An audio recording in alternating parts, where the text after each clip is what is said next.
ప్రేమ స్వరూపులారా,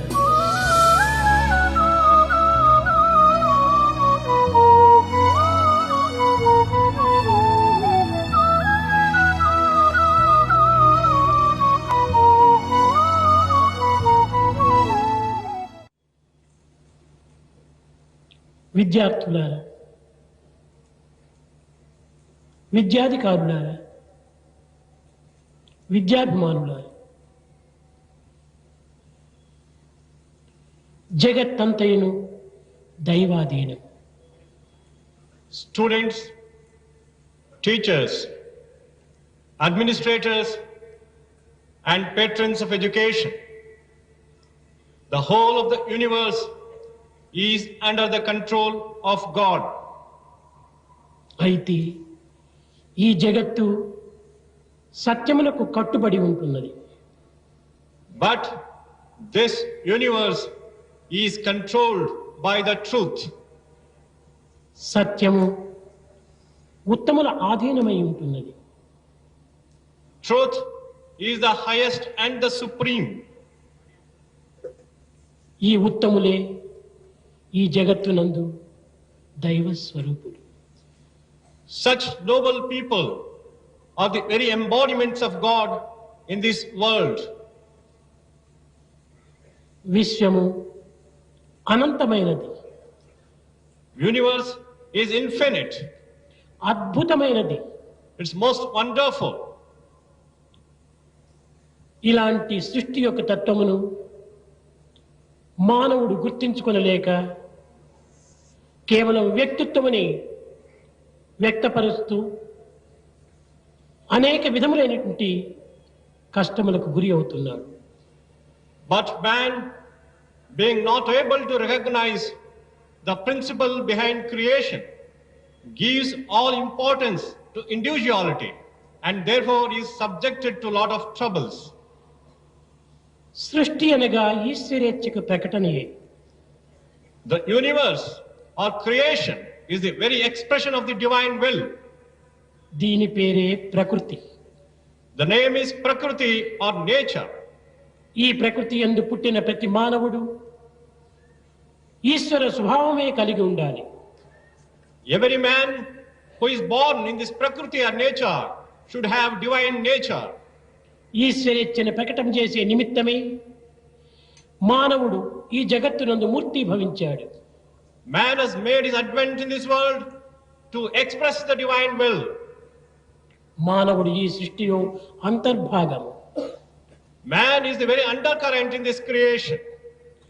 ప్రపంచమునందు గల సమస్త పదార్థముల చేతను కట్టబడినాడు మానవుడు. But man is bound by all the materials in the world.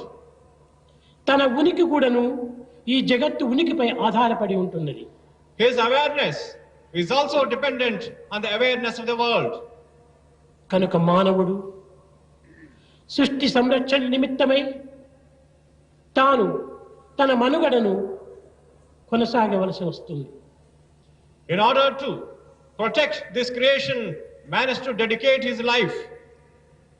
కానీ దురదృష్టవశాత్తు ఆధునిక యుగమునందు వైజ్ఞానిక యొక్క ప్రవర్తన యందు మానవత్వం అనేటువంటిది నశించి ఈ జగత్ అనేటువంటిదంతా కూడాను మానవుని ఉపభోగ నిమిత్తమై ఏర్పడినదిగా భావించి దాని శక్తులను తాను స్వీకరించి అనేక విధములుగా ఉన్నను ఈ జగత్తునకు విప్లవాన్ని చేకూరుస్తూ వచ్చింది. But man forgets this truth and the human qualities are declining. He thinks that the whole world is for his enjoyment and this is leading to a lot of strife and conflict in the world. జగత్తు ఉపభోగ నిమిత్తమై ఏర్పడినటువంటిది కాదు. The world is not created for your enjoyment. ఈ జగత్తు యొక్క శక్తులను కొల్లగొట్టుకొని మానవత్వాన్ని విస్మరించి కేవలము సృష్టి యొక్క పరిణామమునకు గురి చేస్తున్నాడు మానవుడు. Man depends on the world, forgets the human qualities and doing everything for enjoyment. ఈ యొక్క ప్రాకృతికమైనటువంటి వైపరీత్యమునకు మూల కారణము మానవుని యొక్క ప్రవర్తనే. The root cause for this perversion of human nature is man's characteristics.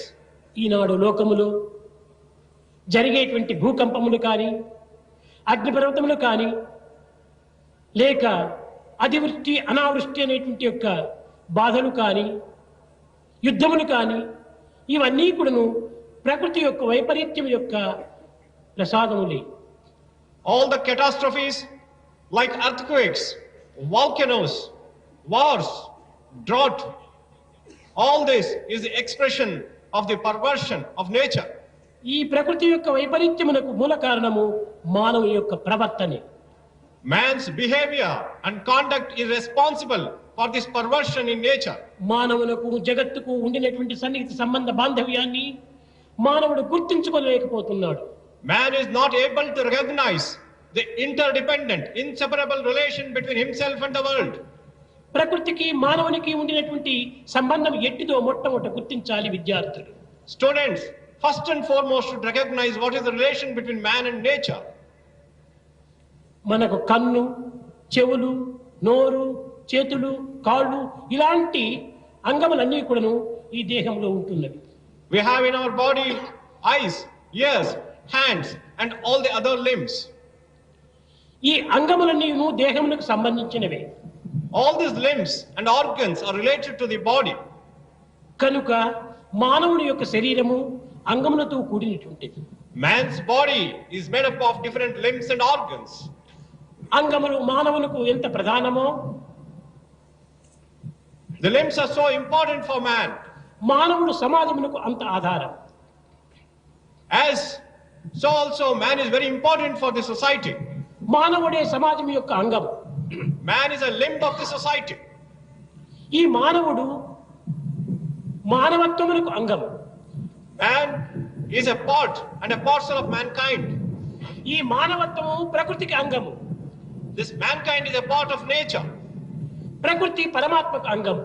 And nature is a part of God. కనుకనే ఈ విధమైన సన్నిహిత సంబంధాన్ని మానవుడు అర్థం చేసుకోలేకపోతున్నాడు. But man is not able to recognize this close relation. మానవుడు కేవలము ఈ ప్రకృతిలో ప్రధానమైనటువంటి యొక్క సూత్రధారి. Man is an important director in this nature. ఈ మానవత్వాన్ని ఈనాడు విస్మరిస్తున్నాం. But man is forgetting his human nature. ఈ మానవతా విలువలను మనము విస్మరిస్తున్నాము. We are forgetting the human values. ఈ మానవత్వంలో ఉండేటువంటి విశిష్టతను గుర్తించుకోలేకపోతున్నాము. We are not able to recognize the uniqueness of man's life.